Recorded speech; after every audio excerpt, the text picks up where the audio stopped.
오늘 저희들에게 주시는 하나님의 말씀 보겠습니다. 룻기 2장 1절에서 13절까지의 말씀, 제가 한 절, 여러분들이 한 절 교독해서 읽겠습니다. 룻기 2장 1절 제가 먼저 봉독하겠습니다. 나오미에게는 남편 쪽 친척으로 엘리멜렉 가문 가운데 큰 부자가 하나 있었는데 그 이름은 보아스였습니다.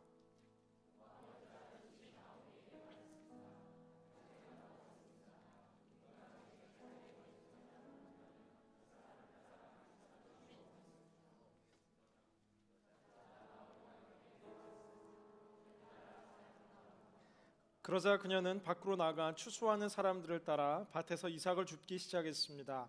그런데 우연히도 그녀가 일하고 있던 곳은 엘리멜렉의 친척인 보아스의 밭이었습니다.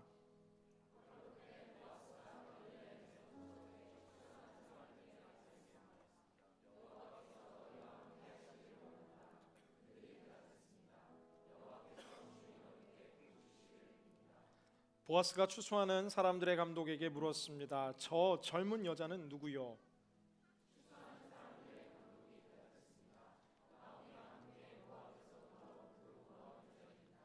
그녀가 추수하는 사람들을 따라가며 이삭을 줍게 해달라고 말했습니다. 그러더니 밭에 나가 아까 잠깐 집에서 쉰 것 외에는 아침부터 지금까지 저렇게 계속 열심히 일하고 있습니다.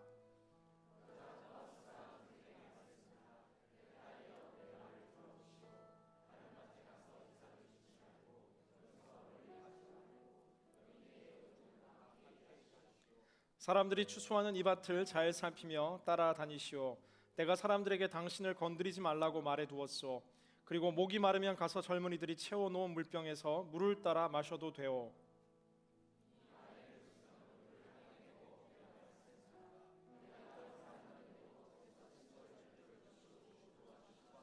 보아스가 대답했습니다. 남편이 죽은 후 당신이 시어머니에게 한 일에 대해 모두 들었소.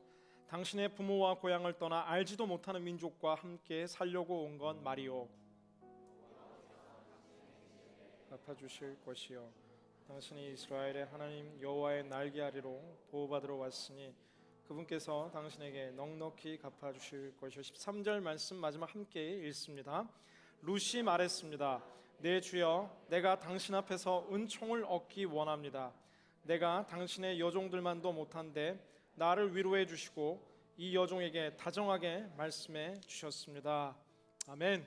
오늘 저희를 향하신 하나님의 말씀입니다. 기도하고 함께 말씀 나누겠습니다.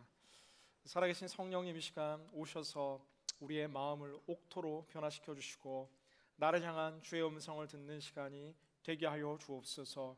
부족한 종은 사라지게 하여 주시고 살아계신 성령의 역사로 충만한 시간 될 줄 믿습니다. 예수 그리스도의 이름으로 간절히 기도드리옵나이다. 아멘.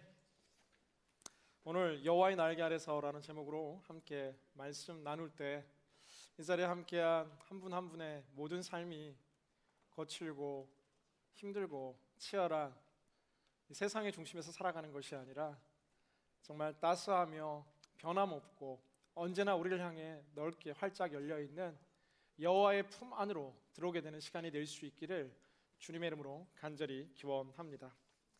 우리는 지난 두 주 이어 이제 3주째, 이제 4주째 룻기에 대한 말씀들을 함께 묵상하고 있습니다.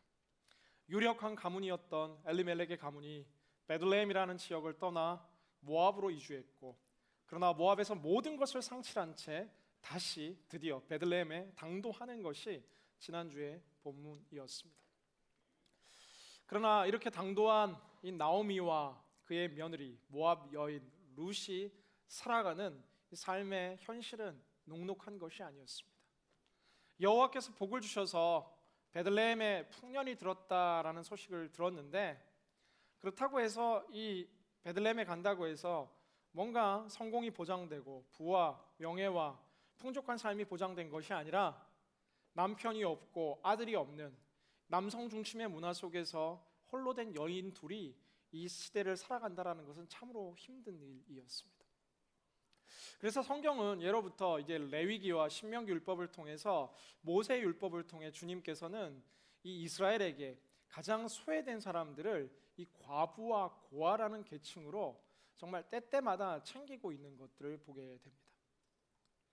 남자가 일을 해서 살아가는 당시 이 가부장적인 문화 속에서 여인이 할 수 있는 일이 아무것도 없는 사회 속에서 누군가의 도움이 아니고서는 살아갈 수 없는 사람들이 바로 홀로 된 여인들이었고, 그리고 또한 그 홀로 된 여인들보다 더 힘들게 살아가던 사람들이 바로 부모를 잃은 고아들을 위해서 이스라엘의 율법에는 꼭 지켜야 되는 것이 있었는데, 그것이 무엇이냐 하면은 이 추수 때에 이 추수를 하고 남겨둔 이 이삭은 이런 과부나 이 고아들, 소외된 계층들이 이 이삭을 주어서 생활할 수 있는 최후의 생존의 수단을 이 이스라엘은 이렇게 지키게 되어 있었다라는 겁니다. 이것을 이 룻이 알았는지는 모르겠지만 오늘 성경 본문 시작과 함께 모압 여인 룻은 나오미 그의 어머니에게 이야기하고 있는데, 밭에 갔다 오겠습니다. 누군가 제게 잘 대해주는 사람을 만나면 그 사람을 따라가 이삭을 주워 오겠습니다 라는 것으로 오늘 본문이 시작하는 것을 보게 된다라는 것. 베들레헴 왔는데 베들레헴의 삶의 시작이 다시 바닥에서부터 일하는 삶, 그 사회 속에서 가장 하층민들이 살아가는 그 삶의 방법이 이 룻과 나오미에게 기다리고 있었다라는 거예요. 친족들이 와서 풍성한 곡식을 나눠주고, 친족들이 집도 주고, 친족들이 뭔가 대단한 것을 해주는 것이 아니라 오늘 나오미와 룻은 오늘 하루를 살기 위해서 일당을 받는 일을 하며 살아간다라는 거예요. 저기 참 멋진 미국계 정말 이 국제적인 기업들이 아니라 오늘 하루, 그리고 월급 받는 비정규직 중에서도 월급을 받으며 그래도 안정적인 1년 계약, 6개월 계약도 아니고 하루하루 홈디포에서 오늘은 일할 곳이 없냐 기다리는 우리 멕시칸의 형제들과 같이 그날 하루의 생존을 위해서 살아가는 삶이 이 두 여인 앞에 펼쳐지고 있는 곳입니다. 젊은 여인이었고, 그리고 얼마 전까지만 해도 나름 굉장히 잘 살던 여인이었고, 이 상대적인 빈곤의 격차, 늘 못 살았으면 그래도 견디겠는데 굉장히 잘 살다가 하루아침에 모든 것을 조금씩 잃고 다 상실해버린 채 이제는 거의 길가로 나앉게 되고, 그냥 그 하루하루 이삭을 주어야만이 먹을 수 있고 살 수 있는 삶이 나오미와 룻 앞에 펼쳐지게 되었다는 사실입니다. 그런데 이 룻이 빛나기 시작하는 것이 바로 오늘 이 2절 말씀부터 이제 룻의 삶이 빛나기 시작하는데, 이 하나님의 사람들은 인생의 바닥에서 그 하나님의 사람인 것이 증명되고, 하나님의 날개 아래 피하는 인생들은 인생의 바닥에 있을 때 오히려 더 멋진 하나님의 반전을 준비하는 삶의 태도와 이 삶의 모습들이 드러나게 되는데, 오늘 룻의 모습이 바로 그러한 모습이다. 누가 룻에게 일해야 된다라고 말했던 것이 아니라, 나오미 시어머니가 너 가서 좀 먹을 거 구해와라 하고 이야기하는 것이 아니라, 룻 스스로가 이 사회 속에서 살아가기 위한 마지막 수단으로서의 이삭 줍는 여인으로서의 그 발걸음을 지금 떼기 시작한다라는 거예요. 바꿔 생각해보면 굉장히 부끄러운 일이었을 수도 있습니다. 수치스러운 일이었을 수도 있고, 사람들이 불쌍한 눈으로, 긍휼한 눈으로 네가 잘 살다가 이렇게 되었구나, 나오미에게도 룻에게도 참 불편한 일이었을 수 있는데, 오늘 룻은 시어머니를 복양하고 자신의 생활하는 것을 위해서 이 이삭을 줍는 것을 부끄러워하지 아니하고 기꺼이 이 밭을 향해 나아가는 것을 보게 된다라는 사실입니다. 이 시대 많은 젊은이들이 우리에게 좋은 직장이 오기를 원하고, 우리에게 좋은 대학과 좋은 잡 오퍼가 찾아오기를 바라고 있습니다. 그러나 한국과 미국에서 한쪽에서 이야기하는 더 많은 것은 정말 우리가 모두가 원하는 직장의 숫자는 제한되어 있고 점점 줄어드는데, 아니 조금만 눈을 돌리면 몸은 힘들지만 사회적 시선은 조금 정말 안 좋을 수는 있지만 충분히 우리의 가정과 생활을 연맹할 수 있는 일들과 직장들이 있음에도 불구하고 우리의 눈은 항상 오르막을 향해서, 위를 향해서만 바라보고 있은 채 하나님께서 또한 우리에게 주어진 작은 일들, 오늘 내 삶에 주어진 일들에 있어서는 늘 아쉬워하고 늘 속상해하고 늘 불만족 속에서 살아가는 참 많은 불만족의 그리스도인들과 청년들을 자주 보게 된다라는 사실입니다. 여호와를 선택하며 모압 땅을 떠나 베들레헴을 향해 달려왔던 룻은 하나님을 향한 믿음과 신앙을 지키기 위해서 이주해온 이 여인의 삶 속에는 오늘도 하나님이라는 큰 전능자의 날개 아래 있다라고 스스로 믿고 확신했던 이 여인은 인생의 바닥에서도 절망하지 않고 인생의 가장 낮은 자리에서도 누군가를 원망하는 것이 아니라 건강한 자존감으로 오히려 당당하게 자신 앞에 주어진 삶을 스스로 개척하며 도전하며 달려나갔던 인생이 바로 룻의 인생이었다라는 사실이에요. 사랑하는 여러분께 질문합니다. 오늘 여러분의 직장에 대해 여러분 얼마나 만족하고 계신가요? 오늘 여러분의 학교에 대해서 여러분 얼마나 만족하고 계신가요? 오늘 여러분 부모님이 가지고 있는 배경에 대해서 여러분 얼마나 만족하고 계신가요? 사랑하는 성인 성도 여러분들의 오늘 하루의 삶에 주어진 하나님의 이 시간과 이 때에 주신 오늘의 이 장소, 마치 베들레헴 같은 오늘의 이 장소, 마치 이삭을 주어 살아갈 수밖에 없는 오늘의 현실을 살아가고 있다면 여러분 얼마나 만족하며 감사하며 살아가고 있는지요? 많은 경우 우리의 삶은 한숨으로, 절망으로, 누군가를 향한 원망으로 우리의 삶의 대부분을 탕진하고 있지만 여호와 날개 아래에 거하는 하나님의 백성들의 특징은 인생의 가장 밑바닥에서도 하늘을 바라볼 수 있고 소망을 잃지 않고 오늘 내게 주신 삶 속에서 하늘의 감사를 찾아낼 수 있는 자들이 바로 룻과 같은 하나님의 사람들의 모습이다라는 사실입니다. 이삭을 줍는 행위라는 당시 사회 문화 속에서 가장 부끄러운 일이지만 이것이 오늘 내게 주어진 일이라는 것을 깨닫고 이 주어진 일 가운데 최선을 다할 때 하나님의 역사가 벌어지기 시작한다라는 거예요. 저를 포함해서 많은 사람들이 내가 왜 이런 일을 하고 있어야 되냐 한숨 지을 때가 참 많습니다. 하나님은 때로 나를 가장 천한 일로 여겨진 일들을 시킬 때가 있다라는 거예요. 교회에서도 공동체에서도 직장에서도 하나님 왜 내게 이런 일, 하나님 나를 왜 이곳에 두셨는가, 하나님 나를 왜 이렇게 못 살게 하시는가, 언제까지 이 기다림의 시간은 계속될 것인가, 내가 여기 있을 사람이 아닌데 사장님은 나를 못 알아보는구나, 교수님은 나를 못 알아보는구나, 아니 주님은 나를 못 알아보는구나. 늘 누군가의 아름다운 환경만을 바라본 채 살아가는 늘 한숨 쉬는 사람들이 많은 경우에 우리에게 있다라는 겁니다. 사랑하는 여러분, 그러나 기억하셔야 됩니다. 성경 속에 위대했던 많은 영웅들은 반드시 그 바닥의 삶들을 통과했다라는 거예요.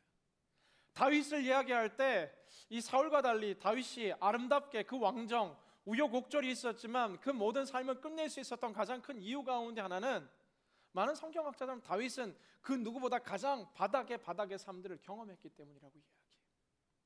바닥의 삶을 경험한 자가 정상에 올라섰을 때에도 흔들리지 않을 수 있는 것들처럼 성경은 사무엘상에서 양의 우리들 가운데서 다윗을 꺼냈다라고 이야기하는데 그의 왕된 삶에 초점만 맞추는 것이 아니라 양 한 마리, 양 두 마리, 그에게 주어진 가장 깊은 바닥의 터널들을 의미 있고 최선을 다하는 그 영광스러운 삶으로 승화시키는 믿음의 사람들의 모습 속에서 하나님의 영광과 하나님의 반전들이 펼쳐진다는 사실이에요. 모세는 어떠합니까? 광야 40년 생활 속에서 미디안에 깊숙이 들어가서 정말 역시나 양축이 목동으로 살아가고 있던 그 가장 낮은 목동의 삶 속에 하나님의 새로운 반전이 그 인생 가운데 펼쳐지고 있는 것들처럼 오늘 이 바닥의 삶을 의미 있고 가치 있게 승화시키지 못하는 사람은 나중에 왕의 자리가 된다 한들, 나중에 회장의 자리가 되겠는들, 위대한 CEO와 위대한 포지션이 여러분의 삶 가운데 덮인다 할지라도 흔들리고 넘어질 수밖에 없다라는 사실이에요. 사랑하는 젊은이들이여, 허황된 미래의 꿈들만을 사모하는 것이 아니라 오늘 여러분 하나님께서 주신 그 자리에서 최선을 다할 수 있는 집중력과 최선과 성실이 여러분의 삶 가운데 온전히 회복될 수 있기를 주님의 이름으로 간절히 기원합니다. 여러분, 부모님이 하는 일들을 부끄러워하지 마십시오. 여러분 스스로 하는 일을 부끄러워하지 마십시오. 여러분이 지금 다니고 있는 그 학교와 직장을 결코 부끄러워하지 마십시오.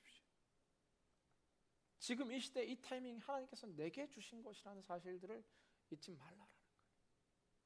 때로는 여러분 주변에 있는 사람을 부끄러워하지 마십시오.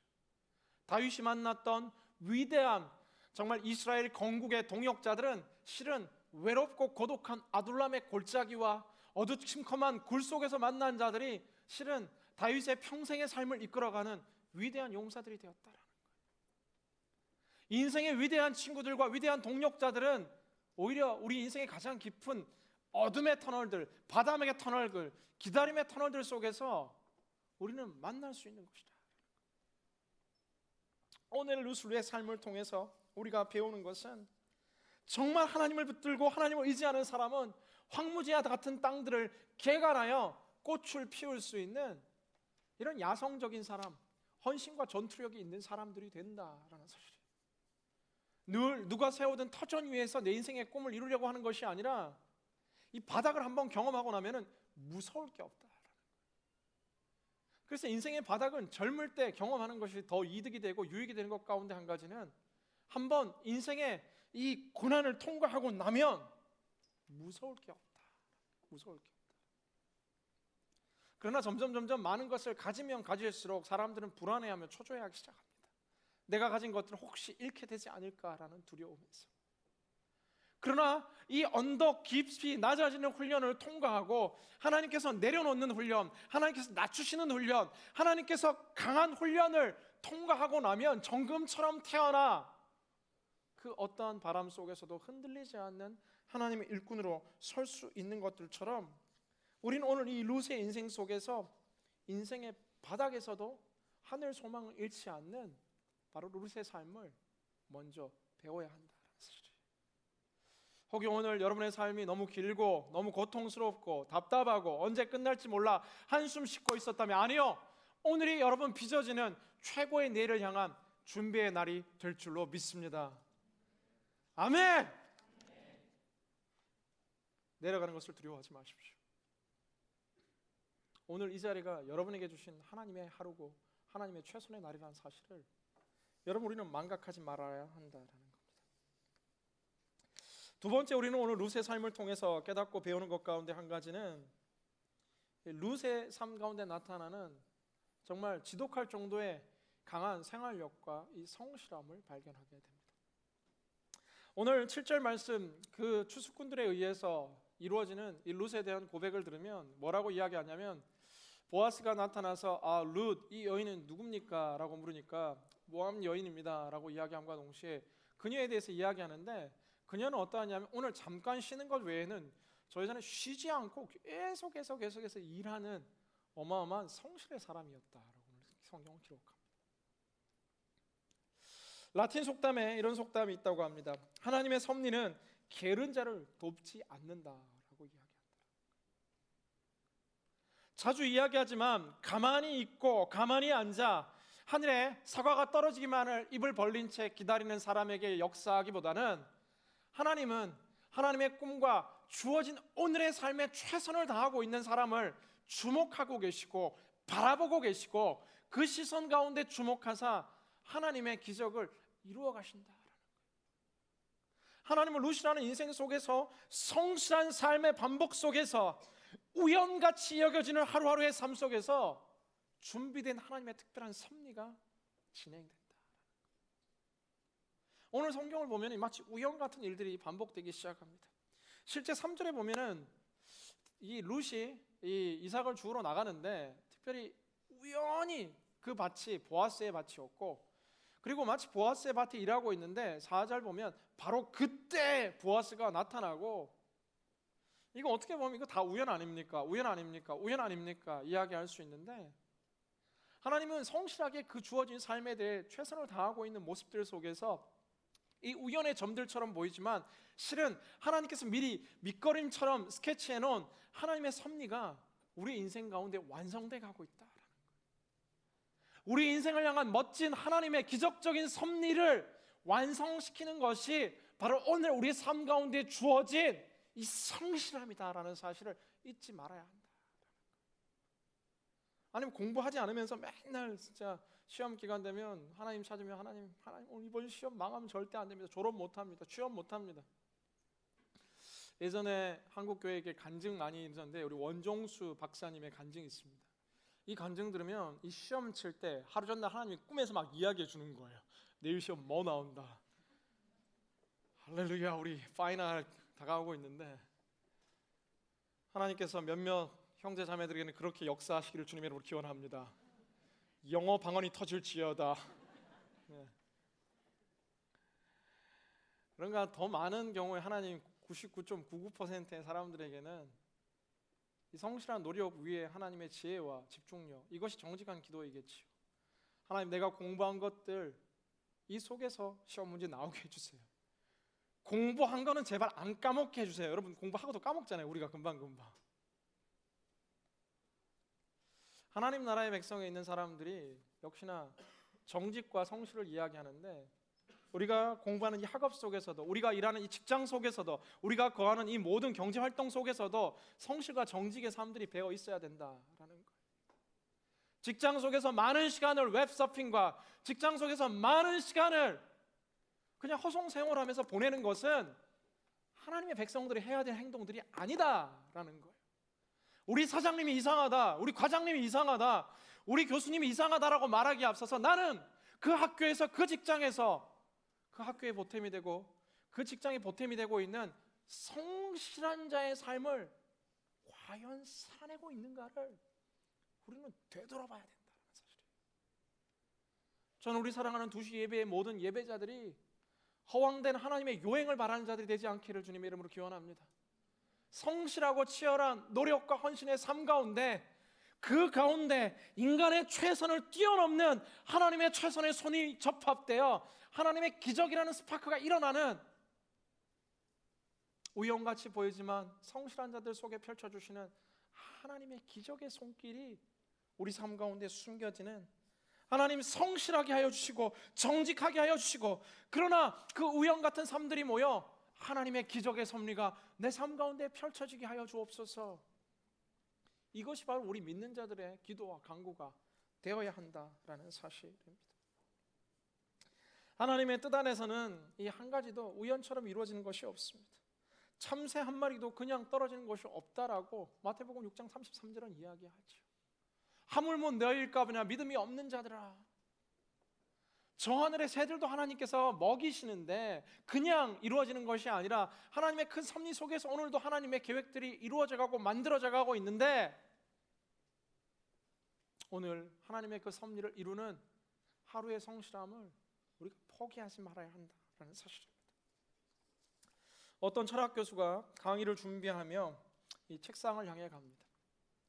이 철학 교수의 이 삶의 특징 가운데 하나는 무엇이냐면은, 이게 책상이 지저분하면 뭔가 일을 못하는 것이 철학 교수님의 이 특징이었습니다. 저는 좀 이게 책상이 어수선해야 일이 좀 잘 되거든요. 실제 리서치에 의하면 책상이 지저분할 때 더 창의적인 사고가 많이 나온다라는 리서치가 있습니다. 많은 분들이 위로받고 계신데, 책상을 정리하기 시작하고 여러 가지 이제 서류 뭉치들을 정리하기 시작하는데, 이것저것 버리기 시작하는데 갑자기 이게 하나의 이 잡지, 이 프랑스 선교사 협회에서 온, 파리 선교사 협회에 온 발행한 잡지를 버리려는 그 순간, 그 커버에 적혀 있는 제목 하나가 이 교수님의 눈가에 집중을 시키는데, 콩고 선교의 필요성이라는 이 타이틀을 보게 됩니다. 이게 뭐지 하면서 그냥 읽기 시작하는데, 이 잡지를 단숨에 읽기 시작하며 이 교수님이 이 마지막 파리 선교사 협회의 이 잡지를 덮으며 나의 연구는 이제 끝이 났다라고 이야기하며, 이제 그가 하고 있던 모든 철학 교수직의 일을 내려놓고 그 대학 의과대학에 입학해서 그 대학에서 의과대학 학생으로 공부하기 시작하고, 이 공부가 마치진과 동시에 역시나 아프리카 의료 선교를 떠나가게 하는 사람, 바로 알버트 슈바이처의 스토리입니다. 뭐 이거 우연처럼 그냥 잡지 하나 버리려는 그 순간, 그러나 그 타이밍에 다가온 짧은 문구 하나가 하나님께서 주셨던 그 인생의 섭리가 완성되어서 하나님의 뜻이 펼쳐지는 것처럼, 기도하는 사람들에게, 하나님의 뜻을 쫓는 사람들에게는 이 우연 같은 일들이 모여서 하나님께서 오늘도 우리를 다스리시는, 하나님이 내 인생을 통치하신다라는 이 섭리가 우리의 삶을 덮고 있다라는 것을 늘 깨닫게 된다. 믿지 않는 자들에게는 그냥 뭐 우연 뭐 어쩌다 그럴 수 있지. 아니요. 믿는 사람들에게는 인생의 순간순간에 작고 큰 모든 만남들이 하나님께서 맺어주신 아름다운 이 밑그림 속에서 완성되어 가고 있는 것이다. 예정을 이야기할 때 우리가 많은 예정론자들을 이야기하는데, 칼빈의 예정론을 이야기할 때 이 건강한 예정의 이 해석은 무엇이냐면은, 내가 하나님을 붙들고 인생의 길을 걸어갔는데 이 인생의 길 속에서 되돌아볼 때 하나님께서 내 삶을 위해서 이 모든 것을 완성하고 만드셨다라는 믿음의 고백이 있는, 이게 예정이라는 거예요. 몇 분 몇 초 오른쪽 왼쪽 오늘 넥타이 뭐 할지 하나님께서 다 예정하고, 하나님의 예정은 뭐고 예언은 뭐고 내 방향의 오른쪽은 뭐고 왼쪽은 뭐고, 나는 이 형제를 만나는 것이 하나님의 뜻인지 이 자매를 만나는 것이 하나님의 뜻인지 늘 노심초사하며, 오늘도 여러분 기도하잖아요. 이 형제가 내 배우자입니까? 저 자매가 내 배우자입니까?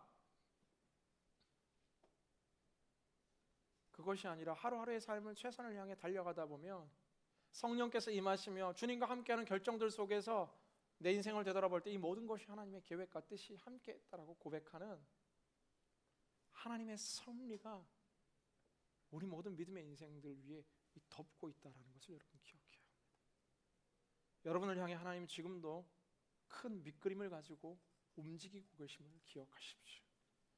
여러분, 그 책상 위에 하나님의 꿈이 만들어져 가고 있고, 여러분 그 식당의 아르바이트 속에서 그 하나님의 꿈이 만들어져 가고 있고, 여러분 그 집에서 치열한 신앙의 전쟁 속에서 여러분 가족 구원이라는 하나님의 마스터 플랜이 완성되어 가고 있고, 여러분 오늘도 그 순모임 속에서 나누는 믿음의 교제 속에서 위대한 하나님의 꿈들이 이루어져 가고 있다라는 하나님의 섭리를 바라보는 것, 이것이 믿음의 사람들이 바라보는 하나님께서 주시는 오늘 이 룻의 삶을 통해 주어지는 영적인 이 교훈이다라는 사실입니다. 같은 일을 하지만 저는 여러분 태도가 변화될 수 있기를 주님의 이름으로 기원합니다. 동일한 일을 반복적으로 하며 한숨 쉬으며 답답해할 수 있지만 그 동일한 일 속에서 하나님께서 주시는 기쁨과 감사와 만족으로 하나님의 영광을 드러내는 삶을 살아갈 수 있다.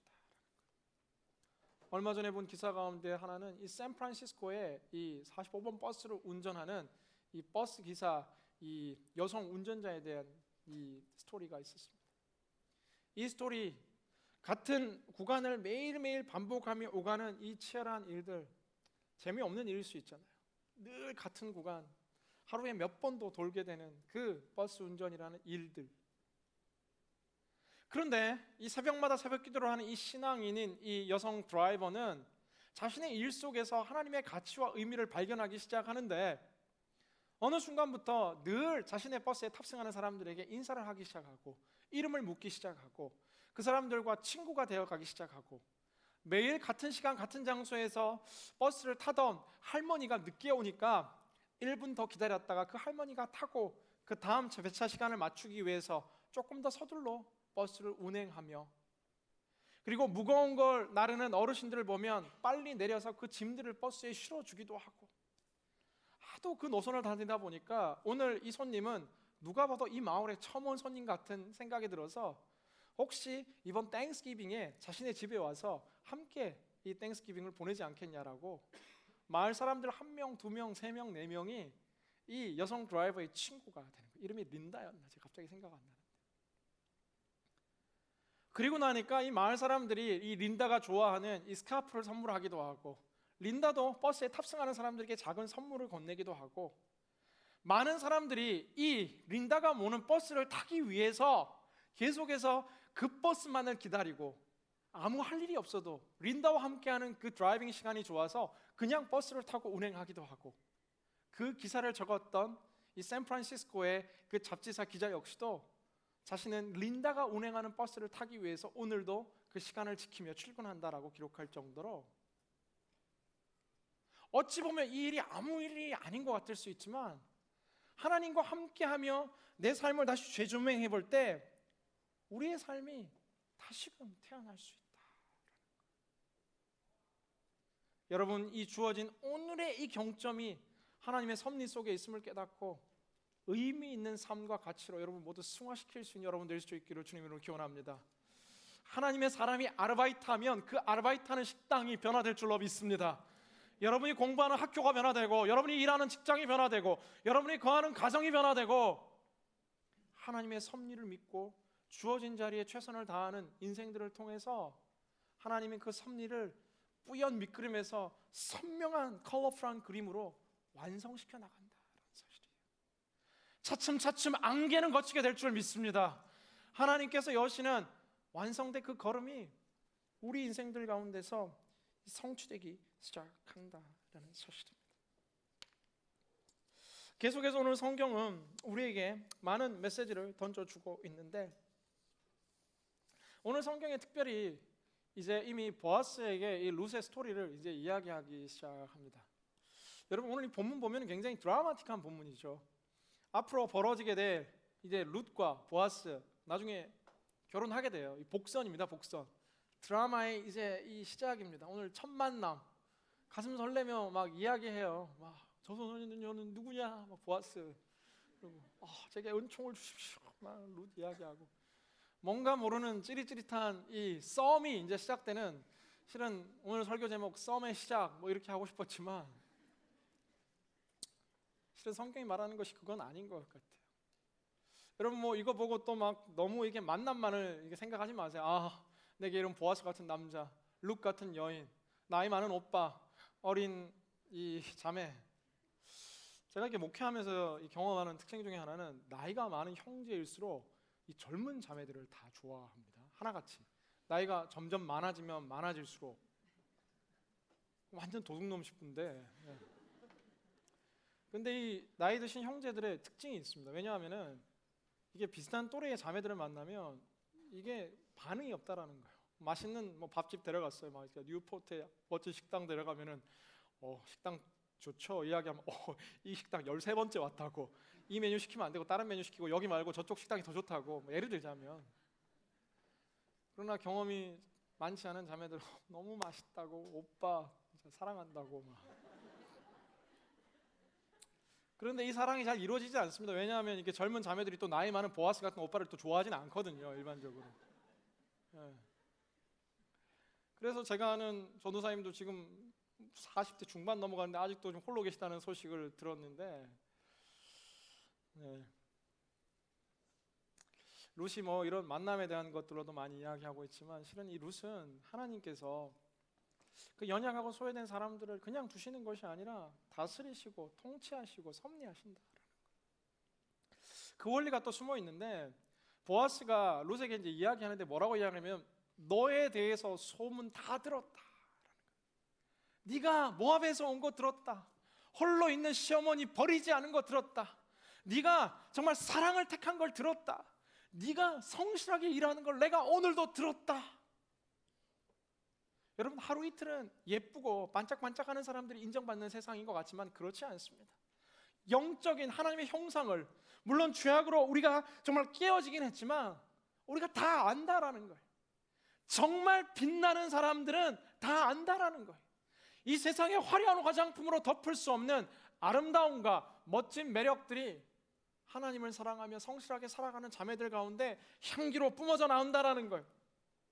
블랙 프라이데이에 좋은 향수와 좋은 옷들과 좋은 핸드백으로 나를 치장하고 걸치지 못하고, 그 휴일에도 아르바이트를 하며 땀 흘려 일하지만 오늘 이 땀 흘려 일하는 이 룻의 모습이 보아스에게는 아름답게 느껴지고 멋지게 느껴지고 향기나게 느껴지고 있다는 사실이에요.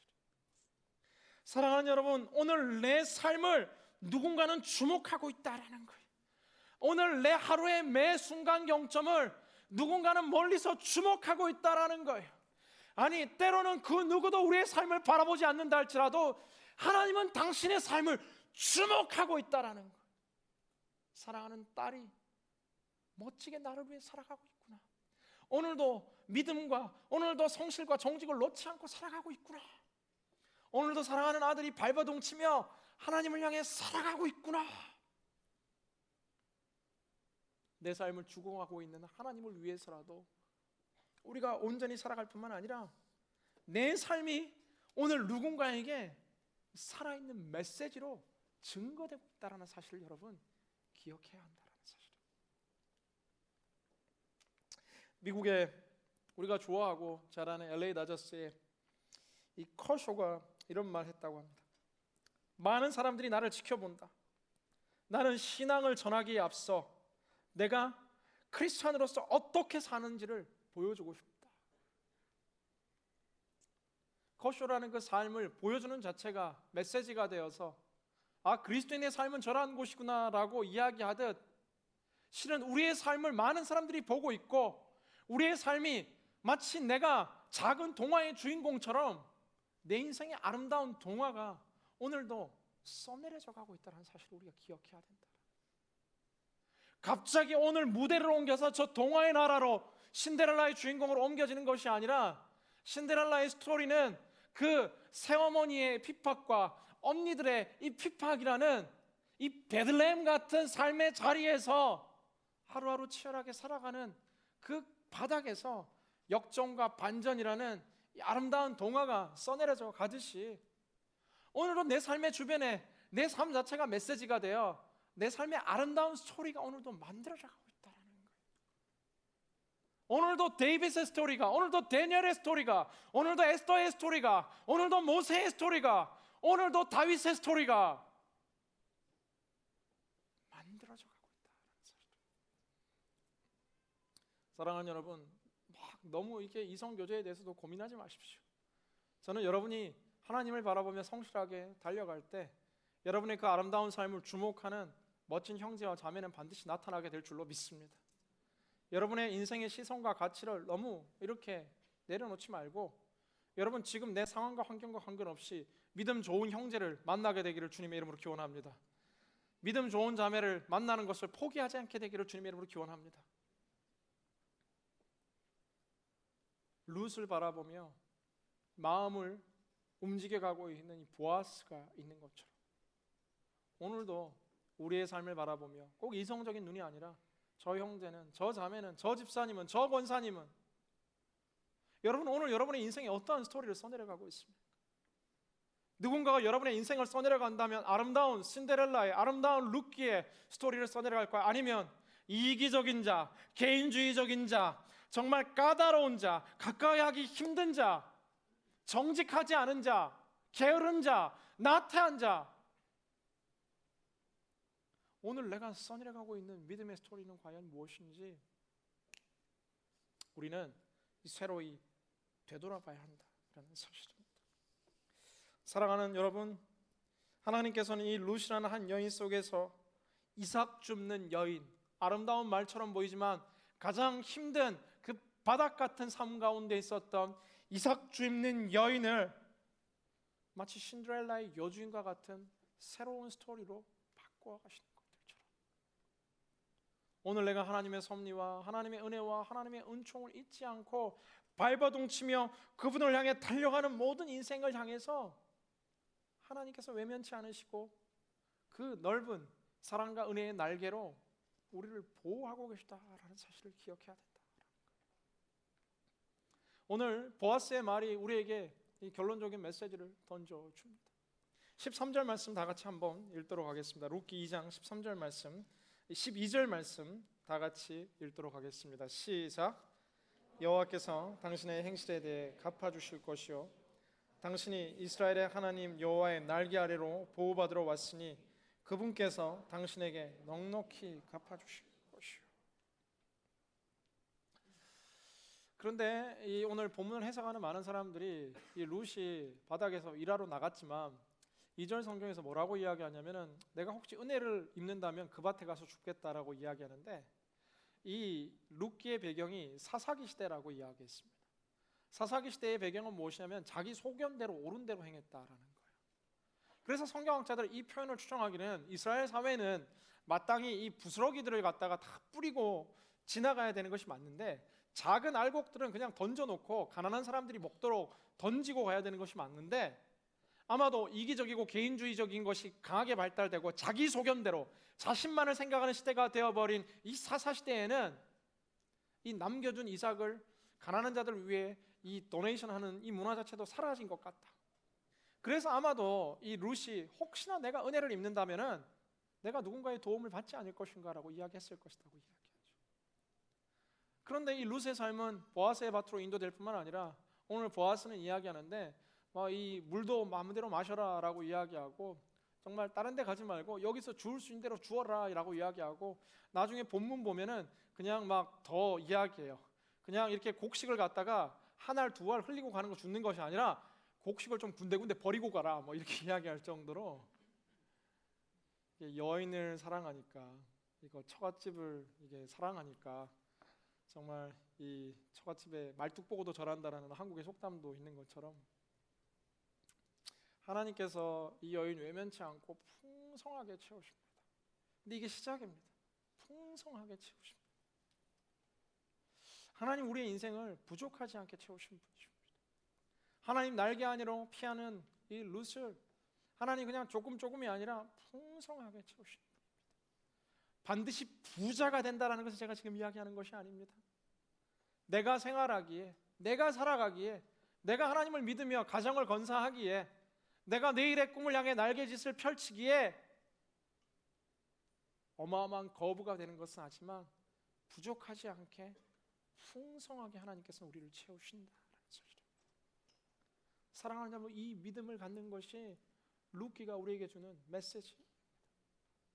그 어떠한 베들레헴 같은 시간이 있고 이삭을 줍는 시간들이 있고 남편을 잃는 아픔이 있고 사랑하는 사람을 떠나보내는 아픔이 있고 그리고 새로운 미개척지를 향해 달려가는 인생의 새로운 출발이 기다리고 있고 그리고 이 기간이 너무 길게 여겨져서 답답하고 속상하고 언제나 내게 인생의 봄이 올 것인가 늘 한숨 씻고 이미 인생의 봄이 온 많은 사람들을 바라보며 두려워하며 한숨 짓고 있는 자들에게 아니다! 오늘도 내 날개 아래로 피하는 모든 믿음의 아들과 딸들아, 너를 향한 내 보호함이 있다. 넉넉히 채워주겠다 말씀하시는 아버지의 초청이 오늘 이 룻을 통해서 우리에게, 보아스의 고백을 통해서 우리에게 동일하게 증거되고 있다는 사실이에요. 보아스는 알았습니다. 지금 자신이 하는 이 선대하는 것이 보아스 내 힘으로 하는 것이 아니라 네가 오늘 이 복 받는 이유는 여호와의 날개 아래 피했기 때문이다. 사랑하는 여러분, 우리가 인생의 중요한 순간에 의미 있는 사람들을 만나서 우리의 삶이 역전되기도 하지만 하나님의 날개 안으로 피할 때 우리 인생이 우연히 섭리로 변화되고 바닥이 하늘의 꿈을 꾸게 되고 오늘의 우리의 삶 속에 아름다운 새로운 스토리와 동화가 써내려져 간다는 사실입니다. 그러나 마지막 제가 여러분에게 당부하는 것은 목사님 알겠습니다. 룻에게 역사하신 하나님 할렐루야, 다윗에게 역사하신 하나님 할렐루야, 아니 모세를 광야에서 불러내신 하나님 할렐루야, 바울과 함께 하셨던 하나님 할렐루야, 베드로와 함께 하셨던 하나님 할렐루야. 그런데 이 하나님이 내 하나님이라는 믿음, 이 베들레헴의 하나님이 내 하나님이라는 믿음, 이 이삭을 줍는 보아스의 밭에서 이루어지는 이 하나님의 섭리가 오늘 우리 가정의 섭리로, 오늘 UCI에서 공부하는 내 삶의 섭리로, 오늘도 커뮤니티 칼리지를 졸업하고 새로운 인생의 갈림길에 있는 내 삶의 섭리하시는 하나님으로, 오늘도 치열하게 살아가는 내 삶에 살아계신 하나님으로 나의 하나님이 되심을 믿는 여러분이 되시기를 주님의 이름으로 간절히 기원합니다. 이 룻의 스토리는 나의 스토리가 될 줄로 믿습니다. 이 룻의 스토리는 우리의 가정의 스토리가 될 줄로 믿습니다. 이 룻의 스토리는 우리 공동체의 스토리가 될 줄로 믿습니다. 그렇게 그 전능의 하나님, 나의 하나님으로 받아들이기를 원한다, 결단하겠다 하시는 모든 믿음의 지체들이 있다면 자리에서 한번 일어나 우리가 찬양하고 기도하고 주님 앞에 나아갔으면 좋겠습니다. 보아스의 고백 기억하면서 우리가 찬양할 텐데, 주의 날개 안으로 보호받으러 온 당신은 넉넉하게 갚아주실 것이다. 이야기한 이 말씀 기억하며 우리 주 품에 품으소서 함께 찬양하며 그 하나님을 기억하며